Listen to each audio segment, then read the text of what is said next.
오늘의 말씀 다 함께 찾겠습니다. 오늘의 말씀은 신약성경 사도행전 1장 6절로부터 14절까지 읽겠습니다.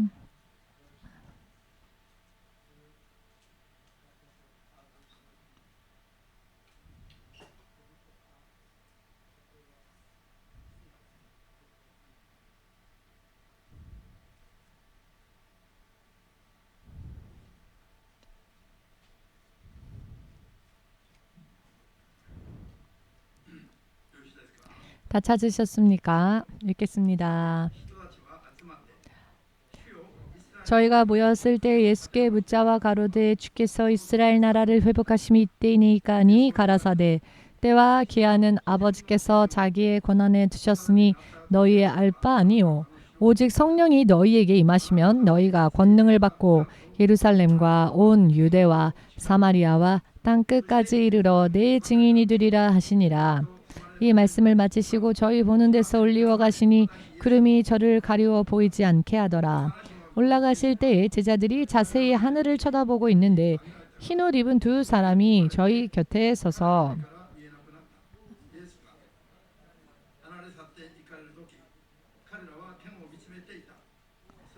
가로되 갈릴리 사람들아 어찌하여 서서 하늘을 쳐다보느냐 너희 가운데서 하늘로 올리우시니 예수는 하늘로 가심을 본 그대로 오시리라 하였느니라. 제자들이 감람원이라 하는 산으로부터 예루살렘에 돌아오니 이 산은 예루살렘에서 가까워 안식일에 가기 알맞은 길이라. 들어가 저희 유하는 다락에 올라가니 베드로와 요한, 야고보, 안드레와 빌립, 도마와 바돌로메, 마테와 및 알페오의 아들 야고보, 셀로딘 시몬, 야고보의 아들 유다가 다 거기 있어 여자들과 예수의 모친 마리아와 예수의 아우들로 더불어 마음을 같이하여 전혀 기도에 힘쓰니라. 기도하겠습니다. 주되신 하나님, 오늘도 부활주 예수 그리스도의 이름에 대한 믿음의 고백을 한 주의 자녀들이 믿음으로 주님 앞에 가까이 나와 이 예배에 참여했습니다. 주께서 살아계심을 믿고 주 앞에 나왔습니다. 주님은 믿음으로 주 앞에 가까이 나오는 자에게 상 주신다 하신 말씀을 믿습니다. 주님은 살아계시며 온 세상을 다스리고 계시는 하나님이심도 믿습니다. 그렇지만 이 믿음이 입술의 고백에만 머무르지 말게 하시고 삶 속에서 생활의 전반에 걸쳐서 이런 믿음의 고백대로 주님을 섬길 수 있도록 오늘도 진리의 말씀을 통하여 명확하게 깨달을 수 있게 도와주시옵소서. 모든 것이 잘못되어진다 할지라도 믿음 생활만큼은 반드시 온전한 것으로 만들어 승리할 수 있도록 구하는 자들에게 성령의 능력을 부어주시사 도와주시옵소서. 주 예수의 이름으로 기도드리옵나이다. 아멘.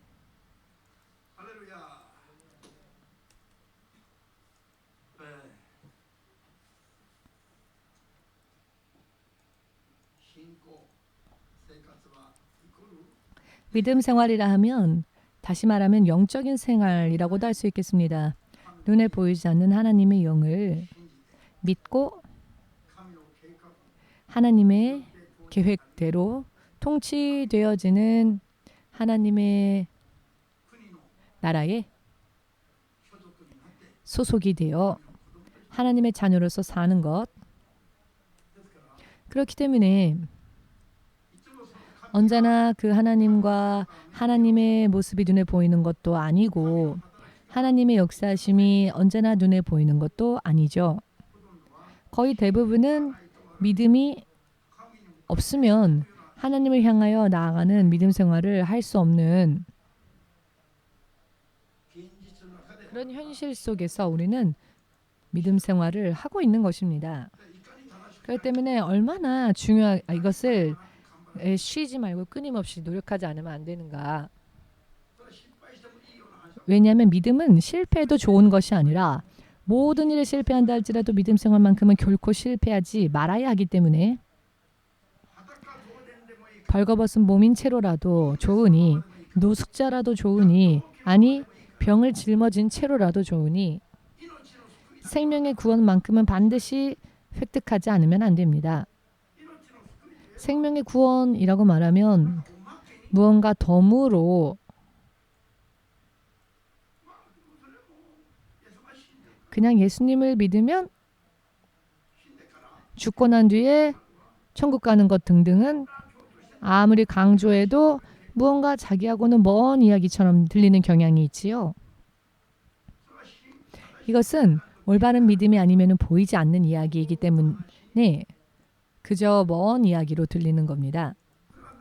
이것이 눈에 보이는 리얼한 이야기라면 무엇보다도 중요하고 정말 이것을 위해서라면 육신은 버려도 상관없다 라고 할 정도로 영원한 생명의 구원, 하나님과 함께 있는 것이 얼마나 중요한가. 이것이 만일 눈에 보인다면은 아마도 여러분과 제 사이에 거리도 없겠지요. 아마도 모두가 이 침을 튀기는 이 가장 가까운 곳에서 설교를 듣고 싶어서 모두가 저한테 붙지 않을까요? 저한테 달려오지 않을까요? 하나님의 말씀을 듣고 싶어서. 이것이 육신의 감각이 마치 벽과 같이 가리워버려서 보이지 않는다는 이유 때문에 달리 위기감도 느끼지 않고 무슨 일이 닥쳐오고 있는지도 모르고 또한 지금 열심히 하고 있는 이 일의 결과가 당장 눈에 들어오지 않으니 이렇게 열심히 해봤자 결과도 뻔한 게 아닐까? 열심히 하지 않은 사람도 잘 살고 있고 열심히 하는 나도 그냥 그러니 이렇게 내가 믿음 생활에 열심히 하는 것에 대해서도 자부심이 없고 장래에 하나님으로부터 받게 될 것이 얼마나 놀랍고 멋진 것인지 알지 못하는 것 같은 그런 생활을 살고 있기 때문에 언제나 권면하지 않으면 안 되는 겁니다. 이렇게 하지 않으면 안 돼요 라고 권면하거나 정말로 눈에 보이는 이야기라면은 한번 희미하게 들려오는 소리로 한번 들었다 할지라도 모두가 그것에 몰두하겠지요. 모든 것을 다 하여서 이것만큼은 꼭 붙잡겠다 하고 필사적으로 매달리겠지요. 이것이 바로 하나님을 향한 믿음에 대한 이야기인 것입니다. 할렐루야. 그렇기 때문에 주 예수께서 당신을 쫓아 영원한 생명을 얻고자 하는 자들은 누구라도 먼저 자기 자신을 부인하고 자기의 십자가를 지고 그런 육신의 기분과 감정이라는 감각을 부수고 십자가에 못 박아 완전히 죽여버리고 그리고 있어도 없는 것 같은 무감각한 상태로 오직 주님만을 섬길 수 있도록 그렇게 육의 생각이나 육의 감각에 방해를 받지 않고 왜냐하면 육신을 죽였으니까요. 육신의 소욕을 죽였으니 오직 순전한 마음으로 하나님을 쫓아가는 그 자가 영원한 생명을 받는다 하셨습니다. 설령 온 세상을 손에 넣었다 할지라도 영원한 생명을 잃어버린 자라면 손에 넣은 천하의 명예, 부귀, 영광, 온 세상의 명예, 부귀, 영광이 과연 그 사람에게 있어서 무슨 도움이 되어줄 수 있겠습니까? 주 예수께서 친히 말씀하지 않으셨습니까? 이것보다 더 중요한 말씀이 어디 있겠습니까? 이와 같은 설교, 목사님이 하는 말이 아니라 예수님으로부터 친히 이와 같은 이야기를 듣고 예수님과 함께 있었던 제자들조차도 예수께서 3일 후 부활하신 모습을 보았음에도 불구하고 입술로는 주여 주여라고 부르죠. 할렐루야라고 합니다. 주님이 부활하셨다라고 잘도 말합니다. 여러분 어떠십니까?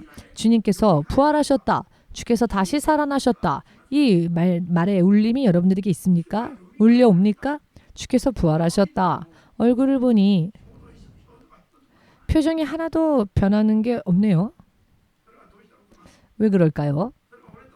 나랑 아무 상관없다고 생각하니까 그러는 거겠죠?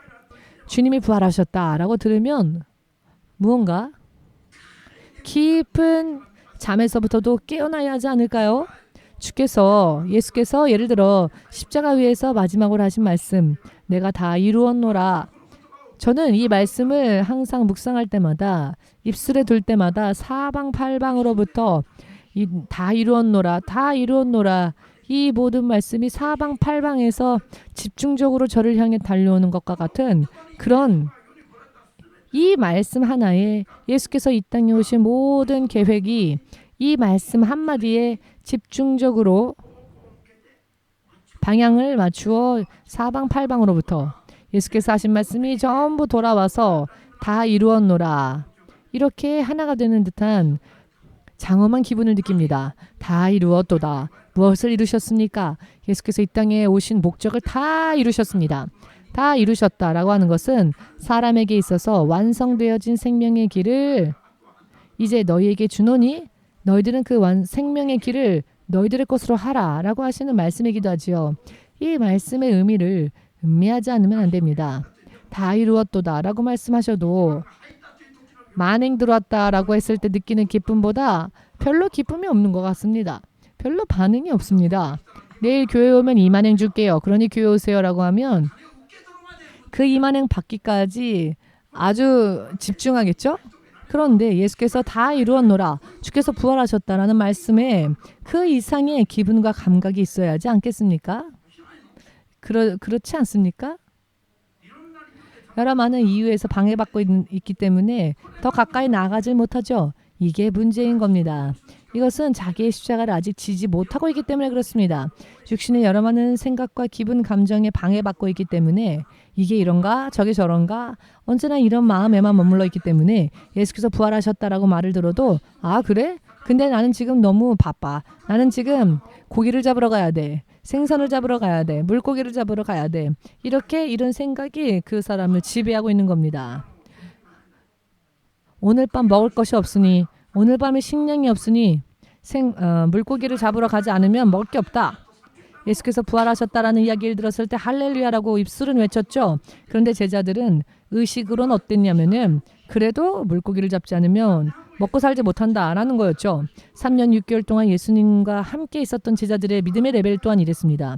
여러분 모두 함께 주가 부활하셨다. 할렐루야.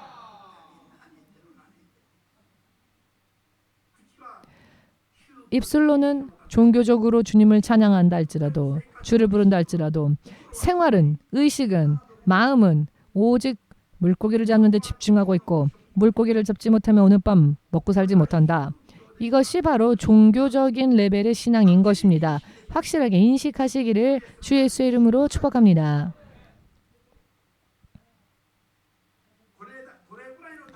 이 정도의 단계의 신앙으로만 머물러 있는 현상이 오늘날의 교회들의 현상입니다.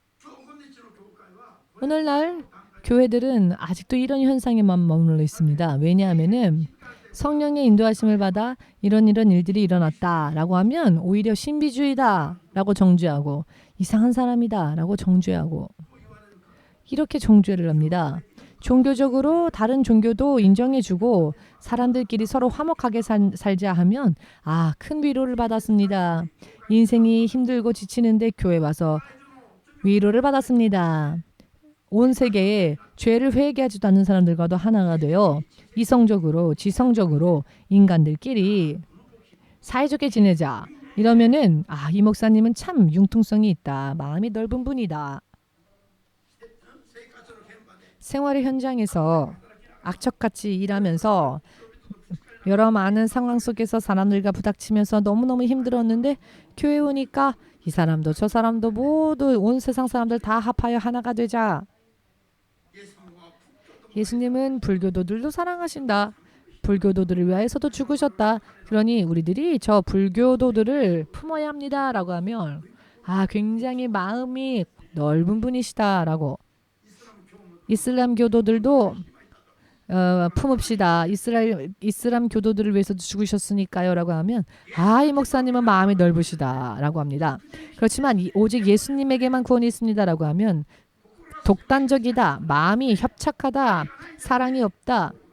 마음이 좁다. 라는 말을 듣습니다. 오늘날에는. 예수님의 이름은 우리들에게 종교를 또 하나 주기 위하여서 이 땅에 와서 우리에게 주신 이름이 아닙니다. 예수님께서 이 땅에 오시지 않으셔도 종교는 얼마든지 온 세상 열방 민족들 가운데 여러 많은 종교들이 만들어지고 있지요. 예수님께서 이 땅에 오신 이유는 이와 같은 종교적인 레벨에 생명에 인도할 수 없는 그런 신들에게 사람을 맡길 수 없기 때문에 세상에 오셔서 사람을 위하여 죽으시기까지 하시고 부활하시고 하나님 나라로 되돌아갈 수 있는 길을 실제적으로 열어주시고 허락하시기 위하여서 유일한 하나님의 이름으로 오신 이분이 바로 예수 그리스도이십니다. 아멘 되십니까? 이 예수 그리스도의 이름은 우리가 이기적이니까, 독선적이니까, 다른 사람들에게는 배타적으로 생각하는 그런 사람이기 때문에 예수님의 이름만을 주장하는 게 아니지요. 우리들의 선택에 의한 것이 아닌 하나님의 명령에 의한 지시, 하나님의 계시에 의한 지시, 그것으로 인한 선택이 이 세상에도 저 세상에도 어느 곳에서도 사람에게 영원한 생명을 주실 수 있는 하나님은 오직 예수님 이외에는 없다라고 말씀하셨기 때문에 그렇기 때문에 실제로 정말로 실제로 그렇기 때문에 오직 예수님에게만 생명이 있다라고 말을 하는 것은 다른 것들을 나쁘게 비판하기 위해서가 아니라 한 명이라도 구원에 이르게 하기 위하여서 말하는 거죠.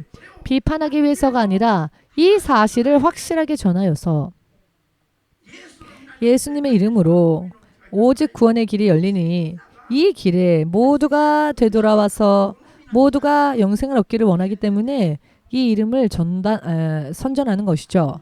아멘 되십니까? 예수님 당신께서 세상에 오셨을 때에도 예수님의 이름은 이 세상에서 미움을 받았습니다. 왜 세상이 예수의 이름을 미워했습니까? 예수님의 설교는 세상에 있는 사람들이 한 번 이 땅에 태어난 사람들의 그 삶의 방식이 나쁘다, 악하다, 잘못되었다, 그것으로는 영원한 생명이 이룰 수 없다라고 하는 것을 바로 지적하시고 설교하셨기 때문입니다. 그렇기 때문에 한 번 태어나기만 한 사람들의 의식을 바꾸시기 위하여서 직설적으로 말씀하셨기 때문에 그것을 싫어하는 자들이 미워했습니다. 예수님을. 세상 사람들은 그 말씀을 이해할 수 없었습니다.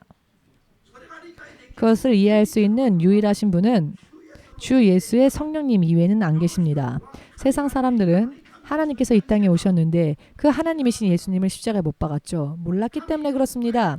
하나님의 깊으신 뜻을 아시는 유일하신 존재는 바로 그 하나님의 영 성령님 이외에는 없으시지요. 고린도전서 2장 10절 말씀 11절 말씀에 하나님께서 그렇게 친히 말씀하고 계십니다. 그렇기 때문에 하나님의 영이 세상에 오시기 전에 이 세상은 빛이 임하여도 생명이 임하여도 몰랐습니다. 그렇기 때문에 하나님을 바른 말씀을 생명을 전하시는 예수님을 세상은 미워했습니다. 할렐루야. 아멘 되십니까? 왜 미워했습니까? 이해할 수 없는 이야기를 하셨기 때문입니다. 그리고 자기들의 삶의 방식이 자기들의 행위가 악하다고 지적하셨기 때문입니다. 그래서 분개하면서 하나님을 회방하고 세상에 오신 하나님을 십자가에 못 박았지요. 분개하며 세상에 임하신 예수님을 십자가에 못 박아 예수님을 죽인 자들이 바로 하나님의 사람들, 하나님의 자녀가 되어야 할 사람들이었습니다. 이것을 예수님은 독사의 자식이라 하셨죠.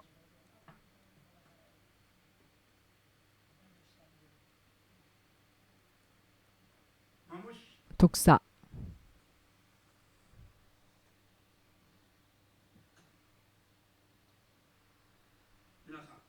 여러분,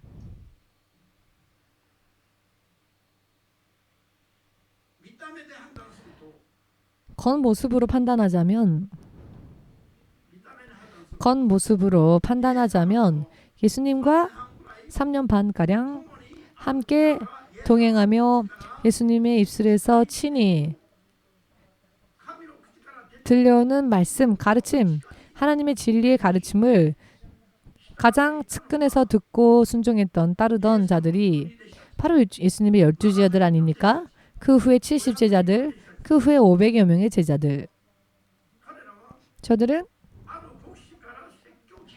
어떤 목사님한테 설교를 들은 것이 아니라 세상에 임하신 하나님의 형상 되신 예수님으로부터 친히 직접 생명의 말씀을 들은 자들이었습니다.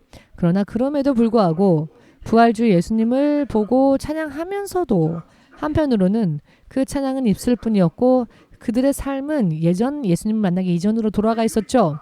그 삶의 행위를 볼 때에는 예수님을 따라가는 순종하는 삶을 부인하고 있었다는 것입니다. 입술로는 인정하지만 입술로는 맞다 하지만 실제 행위를 보면 주님을 듣고 청종하는 삶을 살지 않고 있었다는 겁니다. 이것이 여러분 얼마나 중요한 이야기인지 여러분 아셔야 합니다. 이것이 여러분 입술로는 이런 사람들의 레벨을 예수님이 무엇이라 설명하셨는가 하면은요. 영적인 고아다라고 하셨습니다. 고아란 자기의 부모님을 따르지요. 부모가 어딘가 있다는 걸 압니다. 자기를 낳아준 부모가 어딘가 있겠죠. 죽었을 수도 있지만 아무튼 낳아준 부모가 있기 때문에 지금의 내가 존재하고 있는 것이고 지금은 떨어져 살아서 고아처럼 보인다 할지라도 부모가 없는 게 아니죠. 낳아준 부모를 인정하고 있습니다. 그렇지만 부모와는 관계없이 살고 있죠. 그렇다면 이것은 고아의 상태와 같습니다. 부활을 본 제자들의 레벨이 마치 이와 같은 레벨이었다는 것입니다. 예수께서 부활하셨다라는 것을 인정했습니다. 그러나 생활은 예수님과는 반대적인 생활이었죠. 무슨 의미인지 이해가 되십니까? 사람들이 이와 같은 상태에 있어서는 고아의 상태로 있어서는 부모로부터 상속받을 것이 아무것도 없습니다. 고아는 자기 부모로부터 상속받을 게 있을 리 만무하죠.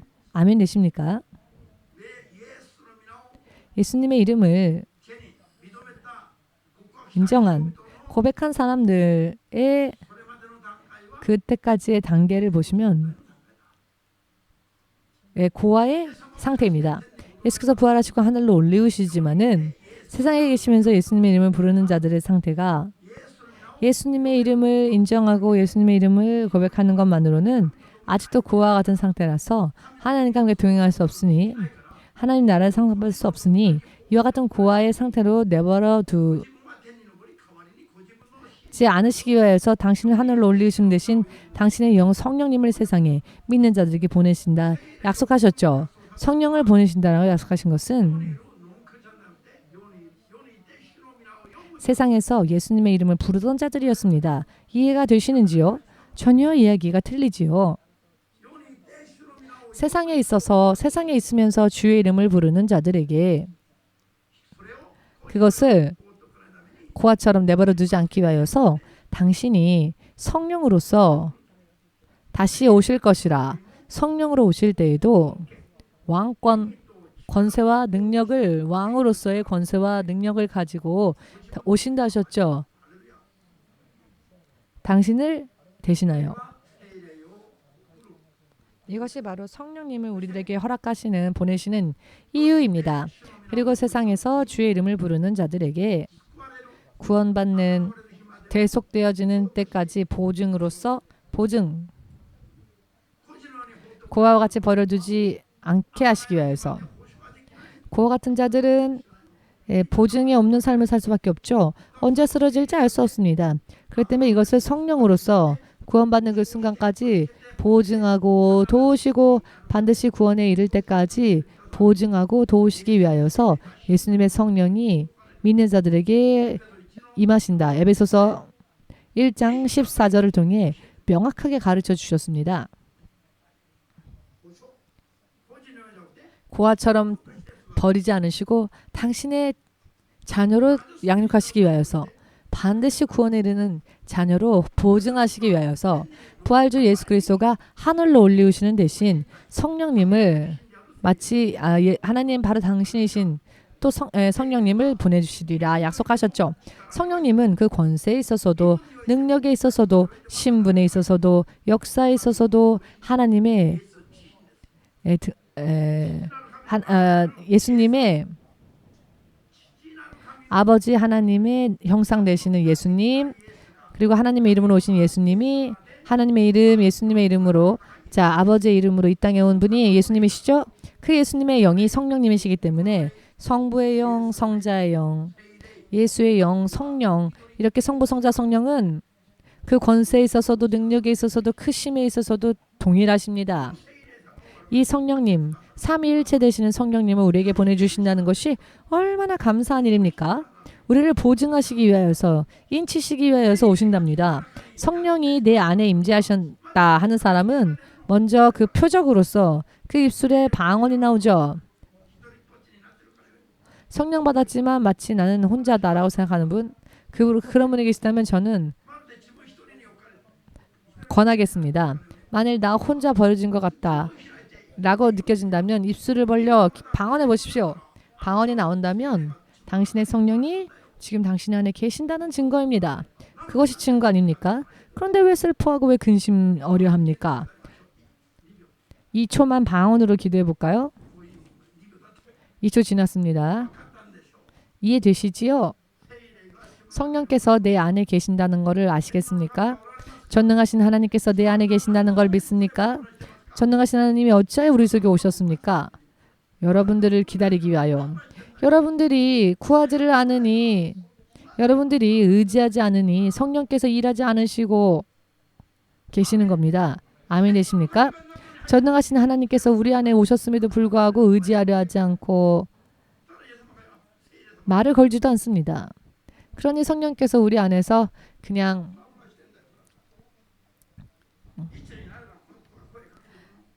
손 놓고 있으신 거죠. 언제 되면 이 아이가 나를 전능한 하나님으로, 나를 아버지로, 나를 의지할까? 언제가 되면 이 아이가 나를 존중할까? 이렇게 기다리시는 겁니다. 성령 받는 자에게. 또 아직 성령 받지 못한 자는 그 사람의 문 바깥에서 성령께서 계속 문을 두드리시는 겁니다. 똑똑똑똑. 아무리 그 사람의 마음의 문을 두드려도 아무것도 아니야. 우리들끼리 재밌게 놀자. 이런 짓 하면서 문 밖에 계신 성령님에게 문을 열어드리지를 않으니 성령께서 지금도 계속 밤낮으로 문을 두드리시고 그 안으로 들어가지 못하시는 그런 크리스찬들도 있습니다. 이런 크리스찬들은요, 입술로 고백만 한 크리스찬이죠. 그 안에 성령께서 임하시지 못한 자들입니다. 최근에 성령께서 이 세상에서 외로워하십니다. 아무도 성령님을 의지하려 하지 않습니다. 모두가 세상으로 달려가서는, 모두가 세상에서 살면서 여러 많은 방법으로, 여러 많은 방향으로 스스로 구하고 스스로 원하여 살기 때문에 성령께서 지금도 쓸쓸해 하십니다. 어떤 사람을 위해서는 슬퍼하시기까지 하십니다. 한탄하시기까지 않습니다. 아무리 사인을 줘도 돌아오려 하지 않으니까요. 주의 이름을 부르는 자들이, 예수께서 부활하셨다라고 외친 자들이 세상에 많이 있었습니다마는, 그러나 그 사람들을 성령께서 인도하시는 믿음으로 되어 있지 못했기 때문에 언제든지 세상으로 돌아갈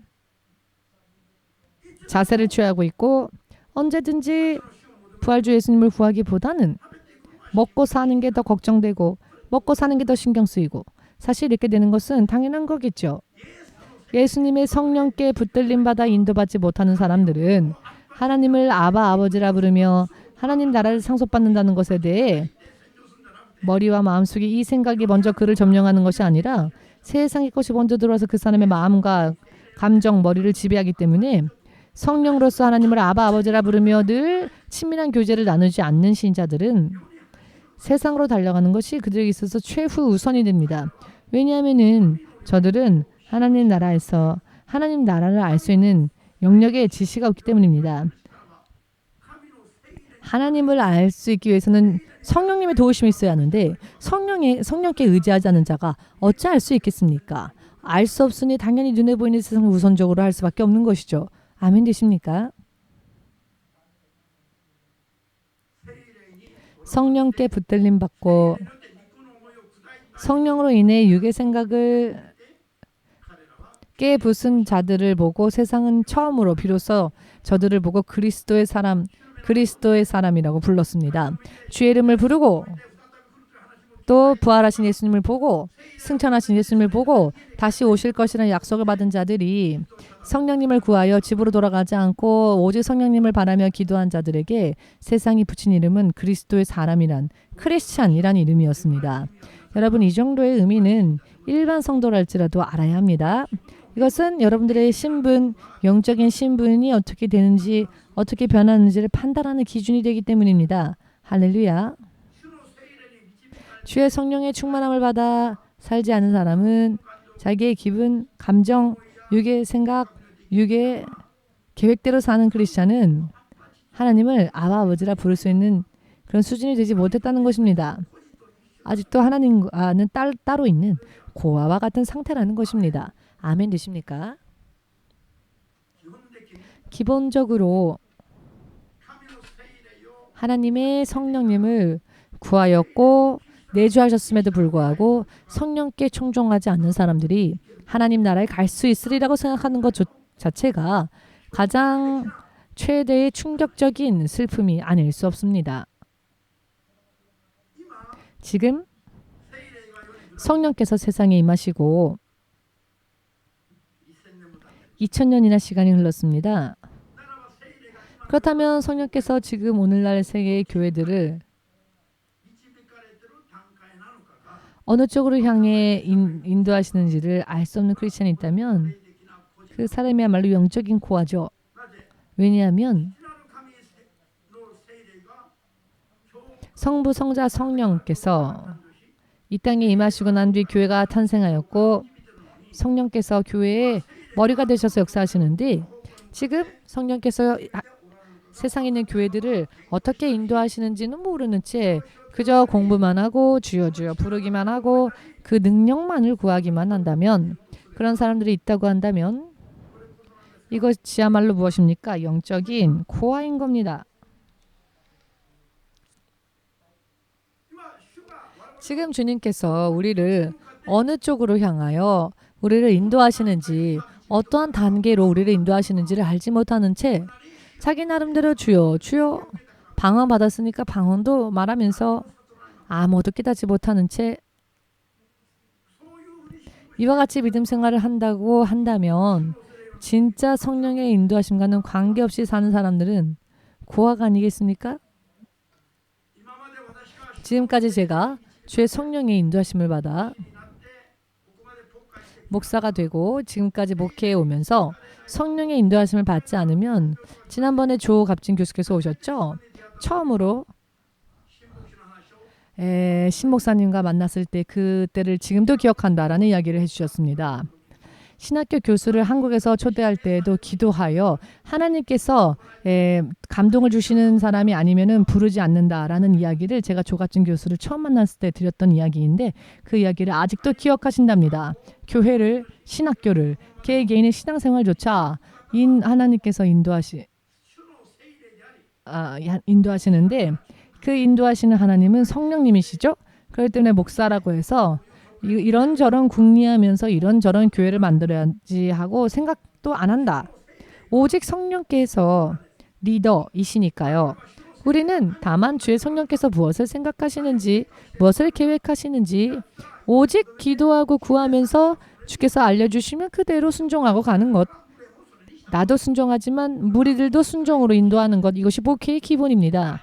이것은 잘났기 때문에 그러는 것이 아니라 자기의 힘을 신뢰할 수 없기 때문에 자기 머리를 신뢰할 수 없기 때문에 자기를 신뢰하면 쓰러질 수밖에 없기 때문에 오직 주의 성령만을 구하고 성령의 뜻만을 구하면 반드시 승리하기 때문에 자기의 연약함을 알고 있고 자기의 바닥을 알고 있으며 하나님의 깊으심과 크심을 알고 있기 때문에 주께서 말씀해 주지 않으시면 아무것도 하지 않는다는 겁니다. 달리 다른 사람들보다 잘났기 때문에 성령님을 구한다라는 게 아닙니다. 다른 사람들보다 오히려 사람의 레벨로 살면 모든 것을 망치기 때문에 그것을 알기 때문에 교수님 한 명을 부르는 데 있어서도 이 사람이 좋겠다라는 생각으로 부른 적이 없다는 겁니다. 기도해서 하나님으로부터 응답이 있고 계시가 있으면 부르고 아무리 기도해도 응답이나 부르심이 계시가 없다면 내가 그 사람을 아무리 원하여도 부르지 않습니다. 왜 갑자기 이 이야기를 조 교수님이 꺼내셨을까요? EMC는 지금도 그렇게 하고 있다는 게 보이기 때문에 이런 말씀을 하셨답니다.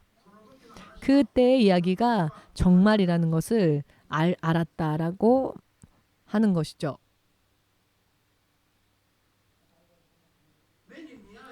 눈에 보이지 않는다고 해서 교회 안에서조차 성령님을 가볍게 여기고 성령님을 구하지 않고 매일매일 성령께서는 쓸쓸히 언제가 되면 이 아이가 나를 구할까? 언제가 되면 이 아이가 나를 부를까? 성령께서 이와 같이 계신다는 겁니다. 여러분, EMC의 특징이 무엇입니까? 여러분, 2시간 기도합시다 하고 기도를 하니 2시간이 2분처럼 지나갑니까? 2시간이 20시간처럼 느껴지십니까? 20시간처럼 느껴집니까? 2시간이 10시간처럼 느껴지십니까? 저는 2시간이 2분처럼 느껴져야 하는 분 있으면 손 들어보십시오. 한 명도 손 안 드시네요. 2시간이 더 길게 느껴집니다 하시는 분 손 들어보십시오. 그러면 왜 어느 쪽에도 손 안 드시는 분은 무엇입니까? 여러분하고 관계없다는 이야기인가요? 여러분들을 질책하기 위한 질문이 아닙니다. 저도요 2시간 이 자리에 앉아있다 보면은 거의 대부분은 2시간이 채워지기 2, 3분 전에 일어나서 기도를 마치는 찬양을 합니다.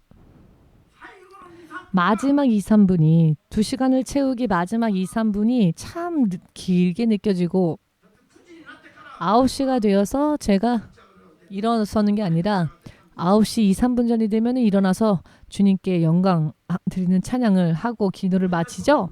대체적으로 그렇습니다.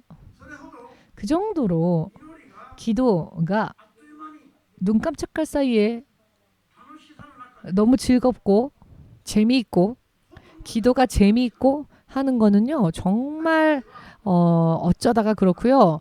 대체적으로는 몇 번이나 시계를 봐도 시계 바늘이 멈춘 것 같고 기도하지 않을 때 이야기를 하면은요. 50분도 5분처럼 지나갈 때가 있지 않습니까? 그런데 기도할 때에는 5분이 50분처럼 느껴집니다. 아, 목사님인데 어떻게 그럴 수 있어요? 라고 생각하실 수도 있겠지만은 솔직하게 드리는 말씀입니다. 그런데 이것을 몇 시간이고 매일매일 거의 매일매일 이렇게 지켜서 기도하고 있는데요. 금식도 그렇죠. 금식하면 몸이 지칠 때도 있고요. 금식하다 보면 멍하니 앉아있다가 시간이 그렇게 지나갈 때도 있고요. 그러나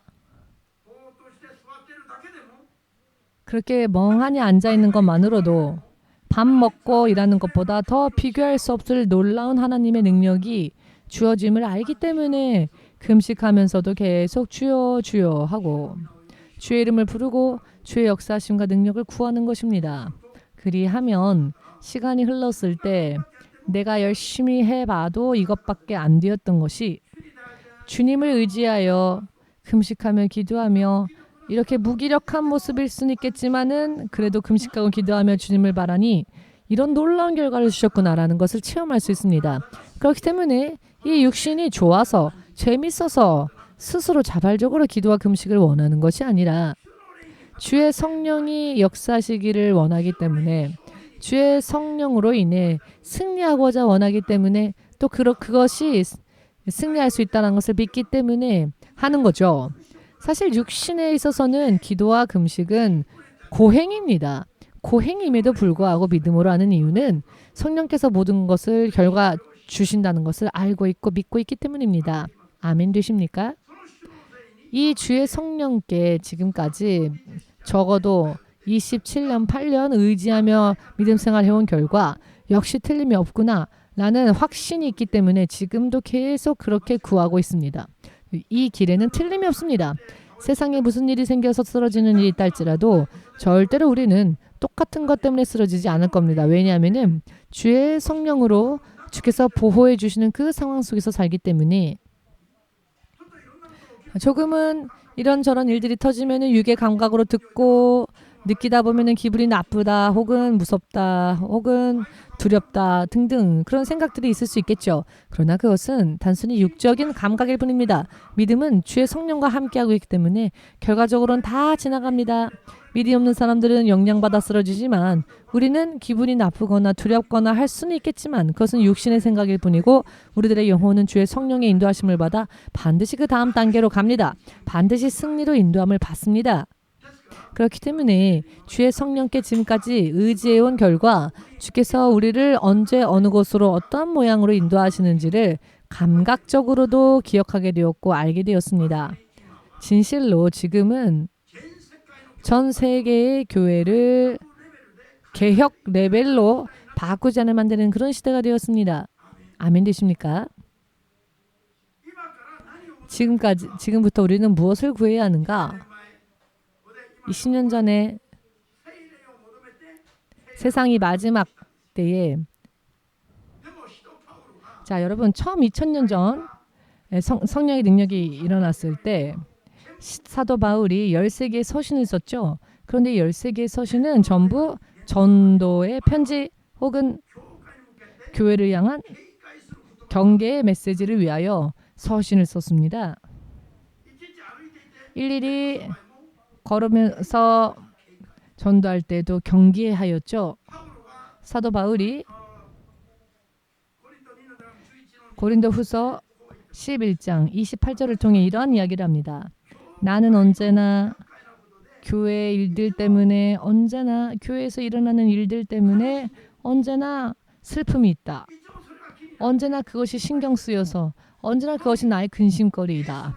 그런데 예수님의 이름을 전하고 주의 성령이 임하도록 중보하고 하나님의 훌륭한 교회라고 세웠다면 사실 걱정할 것 없지 않습니까? 그럼에도 불구하고 사도 바울이 보니 저들을 다시 한번 해산의 수고를 하지 않으면 안 될 정도로 사도 바울이 자기 육신으로 다시 해산의 수고를 하지 않으면 안 될 정도로 여러분 해산의 수고가 무엇입니까? 아이가 태어날 때 그 어머니가 느끼는 고통이란 게 어떻습니까? 몸을 찢는 것과 같은 고통, 견딜 수 없는 고통입니다. 어찌하여 사도 바울이 교회를 생각할 때 언제나 이렇게 교회 때문에 근심하며 걱정하며 다시 해산의 수고를 해야 할 필요성을 느낀다라고 했을까요? 교회가 구원에 이를 수 있는 올바른 믿음에 서지 못했기 때문에 그렇습니다. 그래서 늘 경고하고 늘 가르쳤죠. 잘못된 부분을 지적하며 편지를 썼습니다. 그리고 사도 요한이 그가 90세가 되었을 때에 반모섬에 유배를 당하였죠. 하나님의 성령으로부터 들은 계시, 당시 아시아에 있는 7교회, 모범적으로 꼽히던 대표적인 교회 7교회를 향한 하나님의 영, 성령의 경고하심을 적은 말씀이지요. 이 대표적 7개 교회를 향하여 하나님의 영으로부터 음성이 들려옵니다. 그 음성을 기록하였더니 7교회 중 2교회 이외의 5교회는 하나님의 질책을 받았고 경고를 받았습니다. 하나님의 성령까지도 임하였고 교회가 이 세상에 출발한 것인데 몇십 년도 지나지 않아서 세상을 맞추고 세상과 타협하고 타락하고 사탄에게 돌아가고 이와 같은 일들을 하고 있기 때문에 교회의 간판은 걸어놨지만 사탄의 지배 속에 있을 뿐이고 주의 이름을 부른다고 하면서도 사탄과 타협하고 있고 이와 같은 것을 하고 있기 때문에 100년도 지나지 않아서 주의 성령으로 세워진 교회들이 타락의 길을 걸어가고 있는 것이 7교회 중 5개나 되었다는 겁니다. 그렇기 때문에 그대로라면은 그 죄를 회개하지 않으면은 그 생명책에서 이름이 흐려지고 지워지기 때문에 믿는다만 말하지 말고 너희 행위를 바르게 하라. 경고하셨지요. 지금도 주의 성령을 구하여 세상 끝날 때에 세상 마지막 때에 온 세상에서 선교하며 교회들을 많이 세웠죠. 그렇게 교회를 많이 세우고 난 뒤에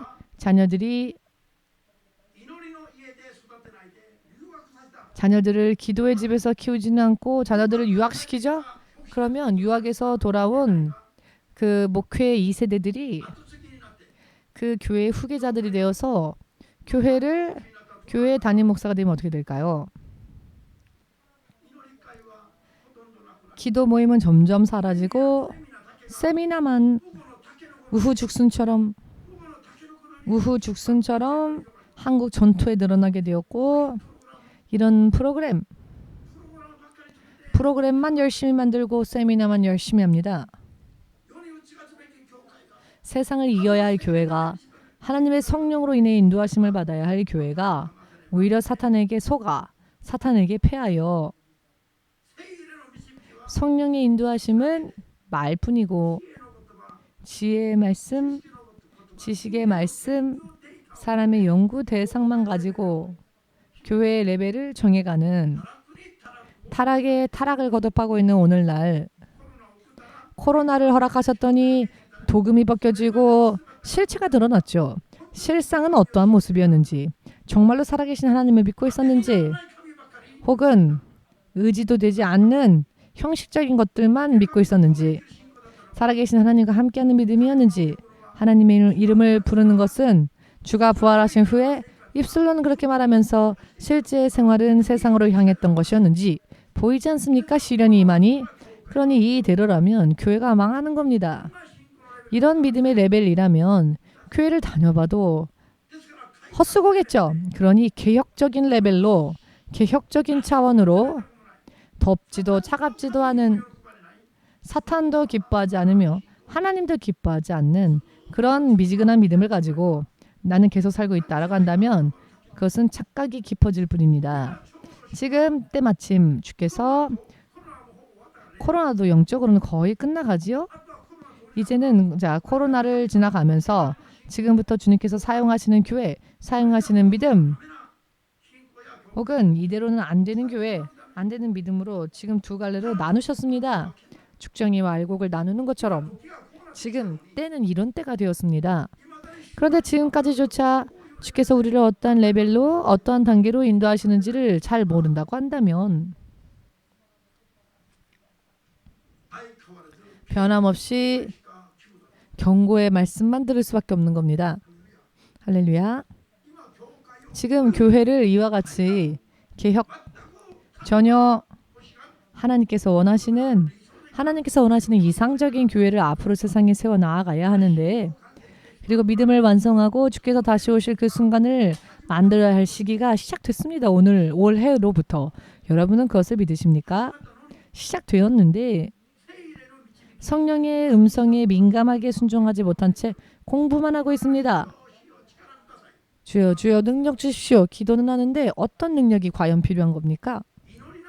기도한다면 깨달아야죠. 성령의 음성을 들어야 하고 지금 내가 어디를 지나가고 있는지, 또 무엇을 소망해야 하는지를 기본적으로 알아야 합니다.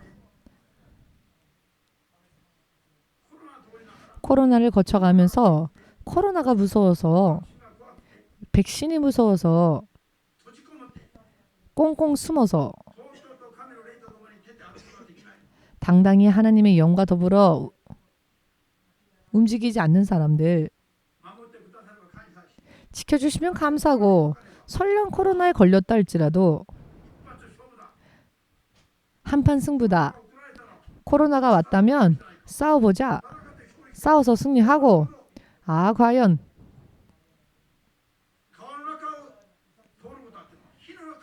물속을 지나가야 한다 할지라도 휩쓸리지 않고, 불속을 지나가야 한다 할지라도 불길에 그을리지 않고 보호해 주시는 하나님의 능력으로 걸어가면 어떠한 시련이 온다 할지라도 우리는 그 다음 단계에서 할렐루야 할 수 있을 겁니다. 아멘 되십니까? 눈에 어떠한 세상의 시련이 다가와도, 코로나 이상의 것이 온다 할지라도 왔구나. 부닥쳐 보면 어느 쪽 머리가 터졌습니까? 코로나 머리가 터졌습니다. 코로나가 지금 도망갔습니다. 이쪽에는 피 한 방울조차 없습니다. 코로나가 그저 감기처럼 지나갔습니다. 무슨 의미인지 이해되신다면 아멘으로 주님께 영광을 돌리시기 바랍니다. 온 세상 사람들이 함께 듣고 앞으로 열심을 해야 할 일은 무엇입니까? 지금은 세상과 타협하는, 세상 안에 있는 것이 목적이 되어버린 믿음, 성경을 자기 마음대로 해석한 신학 교리 전부 뒤집고 엎어서 주의 성령께 붙들림을 받아 기록되어진 성경을 주의 성령으로 인하여 깨달음 받고 성령께서 우리를 어디로 인도하시건 코로나보다 더 두려운 것이 있다 할지라도 우리는 그냥 지나갈 수 있습니다. 그냥 지나갈 수 있습니다. 코로나에 걸려 넘어지는 것이 아니고요. 여러분, 거짓된 자들이 이런저런 이야기를 할 때 전부 그 말에 귀를 빌려주고 쓰러지면 어떻게 되겠습니까? 진리를, 생명을 우리에게 말하고 생명 안을 예수님을 증거할 수 있도록 우리들의 믿음의 목적은 예수의 증인이 되는 것 아닙니까? 땅끝까지 말입니다. 주께서는 어떤 분이십니까? 모든 사람들의 믿음의 길 되십니다. 참된 이해이시고 참된 진리이십니다. 변함이 없습니다. 멸망은 없으며 영원한 생명에 이르는 유일한 존재가 바로 예수님이십니다. 주의 성령의 인도하심을 받으면 이 사실에 변함이 있어서는 안 됩니다. 왜 예수의 이름을 부르면서도 다른 종교들을 또 바라봅니까? 성령께서는 오직 우리를 예수님께로 인도하고 계시는데 왜 성령님과 어긋납니까? 틈이 있어서 그렇습니다. 그러면 간단하게 속습니다. 성령을 받은 목사들이 WCC 다른 종교들과도 연합하자 손을 마주치자라고 한 사람들을 갈라디아서 3장 3절에 예언한 말씀이 말씀을 모르는 사람들이죠. 너희가 어찌 영으로 시작하였으나 육으로 마치느냐.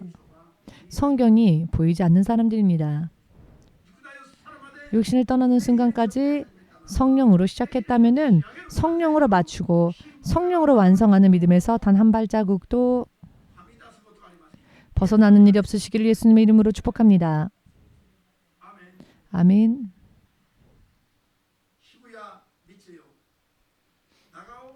시부야 미츠요. 나가오 전도사님의 어머니가 엊그제 밤 소천하셨습니다. 원래 카톨릭에서 신앙을 시작하셨고요. 딸의 믿음으로 인해 개혁파로 개종하신 뒤 우리 교회로 인도를 받았습니다. 교토에서 거주하셨지만 더 이상 홀로 있을 수가 없어서 믿음의 면이 성장하지 않아서 나가오 전도사가 요코하마의 집으로 인도했죠. 입원하기 전까지는 예배에도 함께 참석하였고 예배를 드렸습니다. 그리고 어머니의 구원을 위하여 나가오 전도사 본인도 우리도 계속 중보를 했습니다. 마지막 기도를 위독하다라는 연락이 있어서 마지막으로 기도하기 위해 찾아갔을 때 저는 계속 중보했습니다. 부디 이 시부야상이 죄에서 벗어날 수 있게 해달라고. 죄에서 벗어나는 것이야말로 구원의 조건이니까요. 죄에서 벗어나는 것이야말로 구원의 조건이기 때문에 제가 지지난주인가요? 3시간 가깝게 기도를 했습니다. 2시간 지났을 때에 환상이 보이면서 저 벽에 빛이 임했는데 그 빛이 임한 곳에 그 빛 한가운데에 시부야상이 앉아 있었습니다. 아, 주의 성령이 이제 빛 가운데로 이 영혼을 인도하고 계시는구나 라는 것을 확인했습니다. 그래서 제가 확신해가지고 더 계속 중보를 했습니다. 그리고 지난주 목사님이 처음으로 그 병원에서의 면회가 허락이 떨어져서 면회를 갔습니다. 면회를 갔다 온 뒤 기도하면서 받은 감동은 여느 때처럼 다음 주에는 신학교 입학식, 신학교 집중 강의가 있기 때문에 하나님의 스케줄과 부닥치는 일이 없게 이분을 하늘로 인도해 주십시오라고 중보했습니다. 신학교와 집중 강의가 끝나거나 후에 입학식이 끝나고 한국에서 온 조갑진 교수가 돌아간 그날 한국으로 다시 가신 그날 저녁에 하나님께서 데려가셨습니다. 너무 멋지지 않습니까? 저는 언제나 목사님이 무슨 스케줄 때문에 하나님께 기도하면 하나님이 항상 우리의 기도를 들어주셨습니다. 저의 부모님 같은 경우에도 저의 은사 같은 경우에도 마지막 순간까지도 스케줄대로 온전히 맞춰주셨습니다. 여기에 하루도 어긋남이 없었습니다. 그렇기 때문에 주께서 기도를 들어주신다라는 것이 눈에 보이지 않습니까? 할렐루야. 눈에 너무 보일 정도입니다. 세상도 보이며 예수님의 역사도 보이니까 두 개의 눈으로는 안 될 것 같습니다. 네 개의 눈은 있어야겠습니다. 믿음의 눈을 더하여 6개의 눈은 있어야겠습니다. 농담입니다. 농담을 좀 섞어서 말씀드린 겁니다. 할렐루야. 생명의 한 발짝 한 발짝이 주의 손 안에 있습니다. 정말 소름이 끼칠 정도입니다. 소름이 끼치는 것 이상으로 느껴지는 게 있지 않습니까? 하나님의 인도하심이.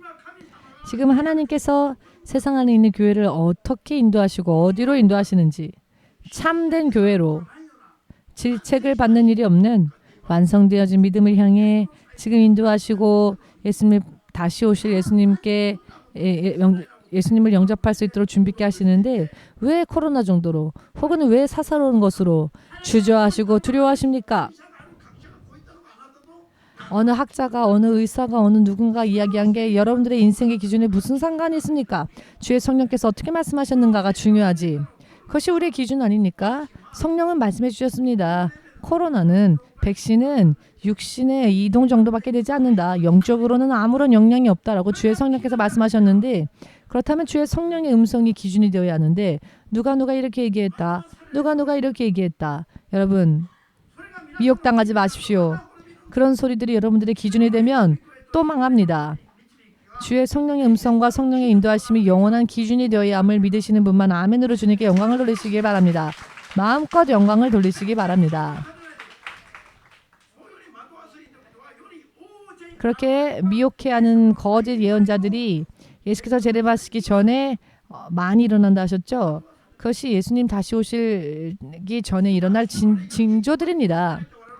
성령께서 우리를 한 발짝 한 발짝 맞춰서 인도해 주시는데, 실제적으로 성령의 인도하심에는 관심이 없고 미혹해하는 사람들의 음성만 들어온다면 어찌하여 기적을 행하면서 지옥 가는 자들과 뭐가 틀리겠습니까? 주의 이름을 부르면서도 세상과 사탄의 지는 믿음의 채로라는 게 왜 모르십니까?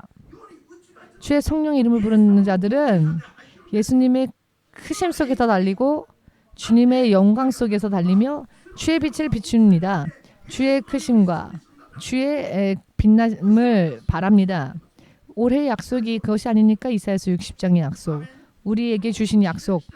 늘 낭독하면서도 입술로는 말하지만 실제로는 믿고 있지 않습니다. 얼마나 이것이 손실입니까? 믿어서 뭐가 손실입니까? 뭐가 손해입니까? 믿으면 세금 많이 뜯깁니까? 그럴 걱정 필요 없습니다. 옆 사람한테 얘기해 주십시오. 그럴 걱정 없습니다. 라고. 야, 주의 성령으로 사니까 세금이 2배가 됐네. 그런 일이 있다면 근거를 보이십시오.